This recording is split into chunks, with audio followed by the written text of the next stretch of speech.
We've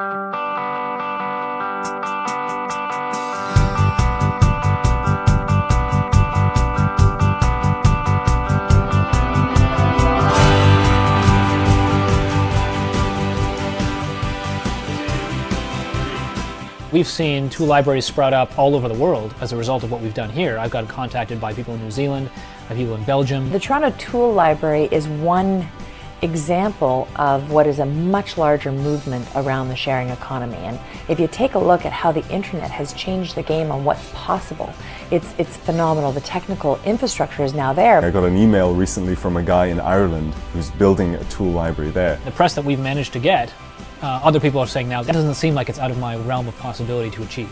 You're getting much more than access to a particular product or service. You're actually getting access to a community of like-minded people who share your values.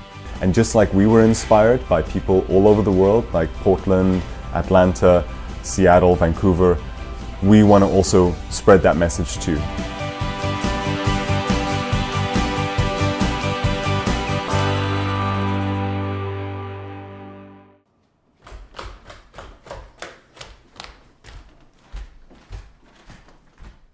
My typical work day is basically me going to work in a nice suit, sitting in a boardroom at some client that's paying about $450 per hour for my services, look at their financial statements before that information gets to the public on a public stock exchange. Now I look at my job in accounting and I say I didn't make any impact at all. Any impact to the world that I wanted to see in any way whatsoever. I was still like, this is, I guess, the best that there is, the capitalist system, or whatever we want to call it here. So it wasn't until I found another system that made sense to me that I started changing my point of view.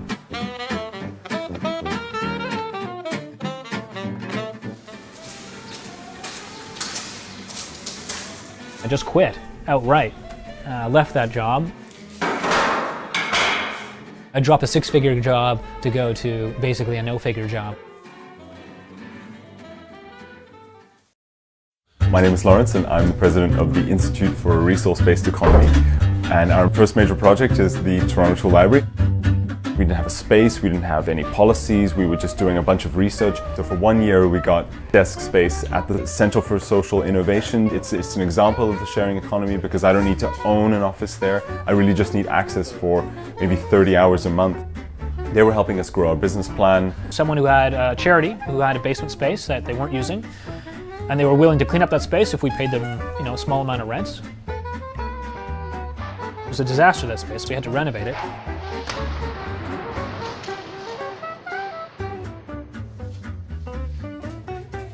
So sharing economy basically is the idea that you don't need to own a lot of things, you just need to access things.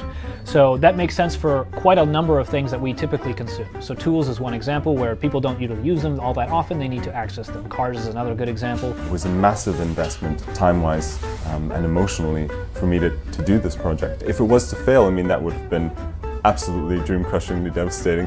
My parents live in a very different world, and they were like, doesn't seem like a good idea, I don't think that I doubted that it would work because it just seemed we were creating a community hub that people needed and they wanted. Just from one little small news article, it took off. Donations started coming in like wildfire, so we had more donations than we knew what to do with in terms of tools. For $50 a year membership, you can borrow whatever tool in the tool library for a few days up to a week. Yeah, see you Sunday. Yeah, see you soon. Yeah, thanks. Most of our donors are older. They're either retired or they're close to retirement and they don't use their tools anymore, or they just really connect with the project and they care about their tools. A lot of these tools are in very good condition. There used to be this culture of really preserving your stuff. Now there's a throwaway culture much more than there used to be. They want them to be used for the future. I drove it over in my dad's car. I gave them something around 100 tools from my house. Now my house is clean, now other people are going to benefit. All around good feelings. So they donated like a drill press, a metal chop saw. And hot air gun, of course, another thing you might use once a year to like shrink wrap some plastic, but other people could use it for a million different things. And a wood chop saw, the welder. It takes a little bit of knowledge to work with, but once you read the manual, basically, you can start practicing. It's pointless to have it lying around when I'm not using it, so why not share it? Like, people here aren't going to break it that easily. It's a pretty sturdy machine.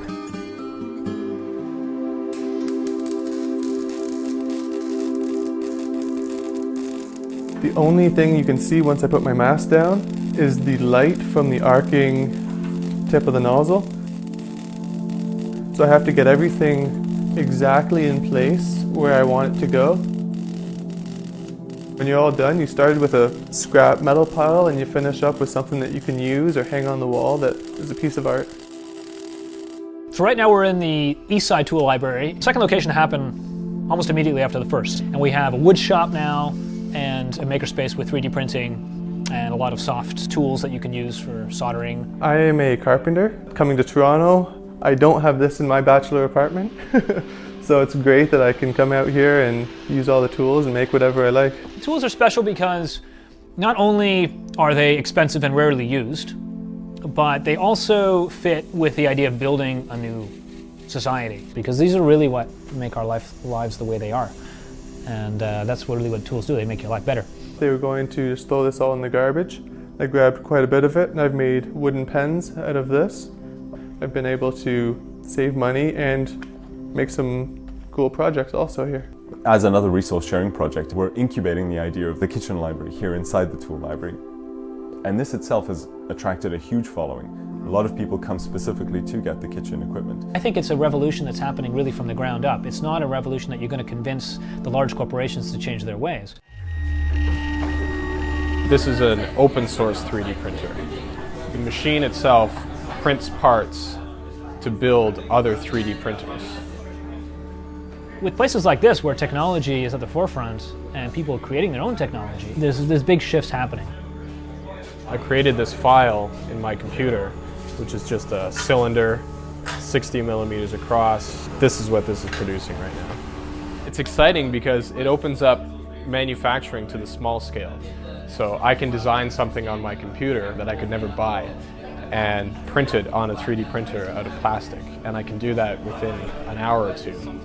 You can't have 7 billion people live a quality of life that, certainly North Americans have currently, because there just isn't that amount of mineral resources on the planet. So if you don't share it, then you're not going to be able to have everybody have that lifestyle. And if they don't have that lifestyle, then there's this inequality in the world, and that eventually comes out in other ways, and usually very difficult ways. Probably, income inequality is usually violence associated with income inequality, or wars, resource wars. And the sharing economy does address that because we're consuming less tools than we would have if everybody just owned them. But still, we need to do better. We need to design them so they don't break down. Like this drill, it's great that we can share this drill. We'll get much more usage out of it than if somebody just owned this alone.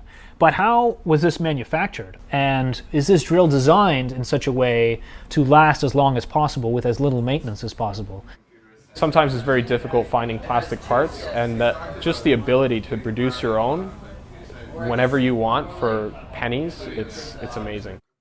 This handle is just made of plastic, and we could replace that with a 3D printer if it broke. 3D printing before, maybe 5 years ago, it was so amazing. Today it's losing its luster. It's more like, oh yeah, 3D printing, I totally know about that. I think that sharing resource projects are also getting to that stage now, where before it's like, oh, you're going to share tools? Now it's like, of course we're going to share tools. How could we not do that? How could we all own a drill and a circular saw and a jigsaw and a hammer? Like, it's so incredibly wasteful. The sharing economy would not have been possible 20 years ago because we simply did not have the technology to be able to manage that sharing relationship. It's an amazing success. Ask me in 5 years if we'll be here. I don't know what it's going to look like in 5 years.